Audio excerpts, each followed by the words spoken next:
तो दोस्तों, कहानी की शुरुआत में हम कपिल और सौम्या नाम के दो हस्बैंड वाइफ को देखते हैं जिनकी लव मैरिज है और आज ही अपनी फैमिली के साथ अपनी सेकंड एनिवर्सरी को सेलिब्रेट कर रहे हैं। यहाँ पर इनके मम्मी पापा के साथ साथ कपिल के मामा मामी भी होते हैं। यहाँ पर ये लोग सेलिब्रेट कर ही रहे होते हैं कि तभी मामी जी देखती हैं कि केक तो अंडे वाला है, जिस पर वो काफी ज्यादा गुस्सा हो जाती हैं। वो सौम्या से कहती हैं कि तुम तो पंजाबी फैमिली से हो, तुम्हारे यहाँ ये सब चलता होगा, मगर हमारे यहाँ ये सब नहीं चलता। इस बात से नाराज होकर सौम्या तुरंत अपने कमरे में चली जाती है।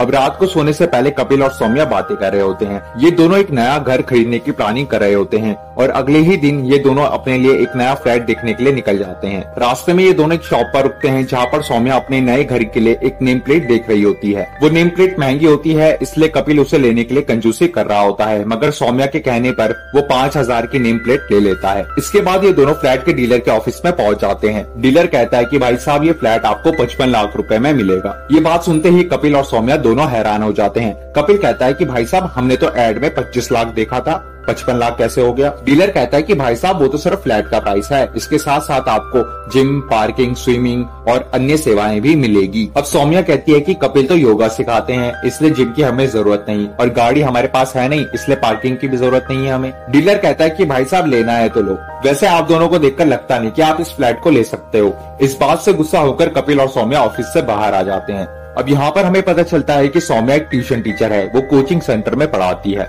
वहाँ पर उसे उसकी पड़ोसन मिलती है जो कि उसे जन आवास योजना के बारे में बताती है। वो उसे बताती है कि उन्होंने इस योजना के लिए अप्लाई किया था और अब उन्हें फ्लैट मिल चुका है। सौम्या इस बारे में कपिल को बताती है तो कपिल कहता है कि लो, अब हम सरकारी दफ्तरों के चक्कर काटेंगे। लेकिन सौम्या के कहने पर वो इस बात के लिए राजी हो जाता है और अगले दिन वो सरकारी आवास योजना के दफ्तर में चला जाता है। लेकिन वहाँ पहुँचने पर उसे पता चलता है कि ये योजना उसकी कैटेगरी वाले लोगों के लिए नहीं है। जिसके बाद जब वो ऑफिस से बाहर आता है तो उसे भगवान दास मिलता है। भगवान दास की एक चाय की टपड़ी होती है।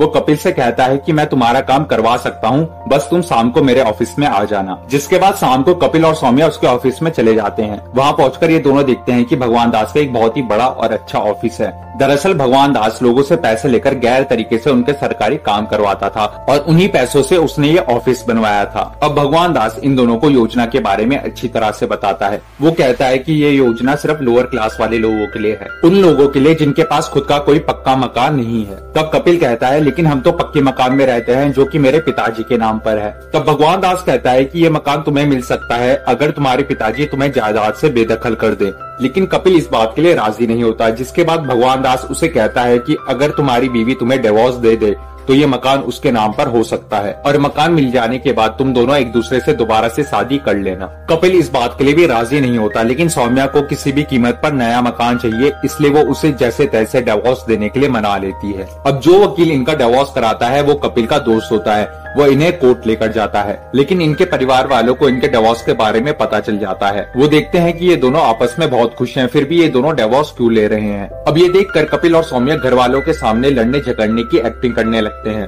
अब यहाँ पर सौम्या के भी पेरेंट्स को बुलाया जाता है ताकि वो इन दोनों को समझा सके। सौम्या के पापा कपिल से बात करते हैं। वो उससे पूछते हैं कि बेटा, आखिर तुम्हारी प्रॉब्लम क्या है। वो उसे काफी समझाते हैं, मगर वो उनकी बातों का कोई भी जवाब नहीं देता। अगले दिन कपिल और सौम्या डिवोर्स के लिए कोर्ट में जाते हैं। जज इनसे डिवोर्स की वजह पूछता है तो ये ऐसे ही कोई भी बहाना बनाने लगते हैं। जज इनसे कहता है कि तुम्हारी तो लव मैरिज है और फिर खुद ही अपनी लव मैरिज की बातें बताने लगते हैं। जज इनसे कहता है कि देखो, मुझे नहीं लगता कि तुम्हें डिवोर्स की जरूरत है, इसलिए मैं तुम्हें 6 महीने की मोहलत देता हूँ ये डिसाइड करने के लिए कि क्या तुम्हें सच में डिवोर्स चाहिए या नहीं। अब अगले दिन ये दोनों अपनी समस्या लेकर भगवान दास के पास जाते हैं। भगवान दास कहता है कि देखो, 2 तरीके हैं। पहला, या तो तुम कोर्ट में ये प्रूव कर दो कि कपिल का किसी के साथ अफेयर चल रहा है, और दूसरा ये कि तुम कपिल को मेंटली अनफिट प्रूव कर दो। इससे तुम दोनों का डिवोर्स हो जाएगा। और ये दोनों ठीक वैसा ही करते हैं। ये कपिल का मोहल्ले की एक लड़की के साथ फोटो क्लिक कर लेते हैं और उसे कोर्ट में दिखा देते हैं, जिसकी वजह से इनका डिवोर्स हो जाता है। अब सौम्या अपने पापा के साथ अपने घर चली जाती है। ये दोनों चुपके से अपने डिवोर्स पेपर्स लेकर भगवान दास के पास जाते हैं।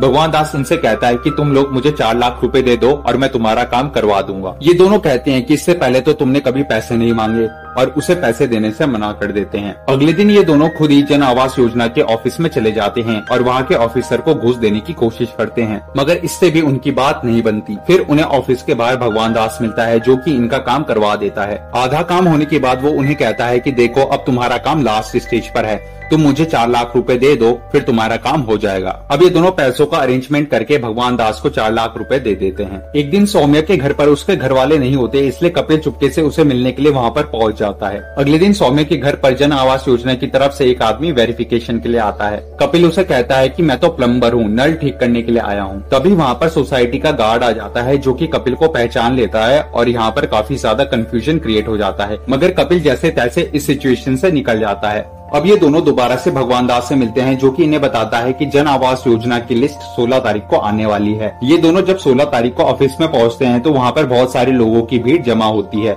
इन्हें पता चलता है कि किसी वजह से जन आवास योजना की लिस्ट डिले हो चुकी है। ये लोग भगवान दास से मिलने जाते हैं, मगर तभी ये देखते हैं कि भगवान दास को पुलिस पकड़ करके ले जा रही है। रात को सौम्या कपिल को फोन करती है और कहती है कि आखिर हम दोनों कब तक एक दूसरे से ऐसे ही दूर रहेंगे। ऐसा करते हैं कि घर वालों को सब कुछ सच सच बता देते हैं, लेकिन कपिल ऐसा करने से मना करता है। वो कहता है कि कहीं घर वालों को बात बताने से बात फैल ना जाए, और भगवान दास भी जेल के अंदर है। ऐसा करते हैं, कुछ टाइम तक इंतजार करके देखते हैं, और इस बात पर इनकी थोड़ी बहस हो जाती है। कपिल सौम्या से मिलने जाता है, मगर वहाँ भी इनका झगड़ा हो जाता है। कुछ दिनों बाद सौम्या के पास जन आवास योजना की तरफ से एक लेटर आता है जिसमें लिखा होता है कि उसको सरकारी फ्लैट मिल चुका है। सौम्या पहले फ्लैट देखने जाती है, फिर उसके बाद वो सारे पेपर्स लेकर कपिल के पास जाती है। ये दोनों फैसला करते हैं कि ये दोनों अब घर वालों को सारी सच्चाई बता देंगे। ये दोनों अपनी फैमिली वालों को सारी सच्चाई बता देते हैं, और इसी बात पर इनके बीच में काफी झगड़ा हो जाता है। इसी दौरान कपिल की मामी जी को हार्ट अटैक आ जाता है। हॉस्पिटल में कपिल के मामा जी कपिल से कहते हैं कि पिछली बार तो तुम्हारी मामी जी को बचाने के लिए मैंने अपनी जमीन जायदाद और मकान सब बेच दिया था, मगर इस बार बेचने के लिए मेरे पास कुछ भी नहीं है। वो कहते हैं कि मेरे लिए मकान जमीन जायदाद से ज्यादा जरूरी मेरी बीवी है। अगर मेरी बीवी ही मेरे साथ नहीं होगी तो मैं मकान का क्या करूंगा। ये देखकर कपिल और सौम्या को अपनी गलती का एहसास होता है। सौम्या कपिल से कहती है कि एक तरफ मामा जी हैं जिन्होंने अपनी बीवी के लिए अपने मकान को ठुकरा दिया, और दूसरी तरफ हम हैं जिन्होंने मकान के लिए अपना बन बनाया रिश्ता ही तोड़ दिया। इन्हें एहसास होता है कि समाज में इनसे भी ज्यादा गरीब लोग हैं जिन्हें सरकारी मकानों की जरूरत है।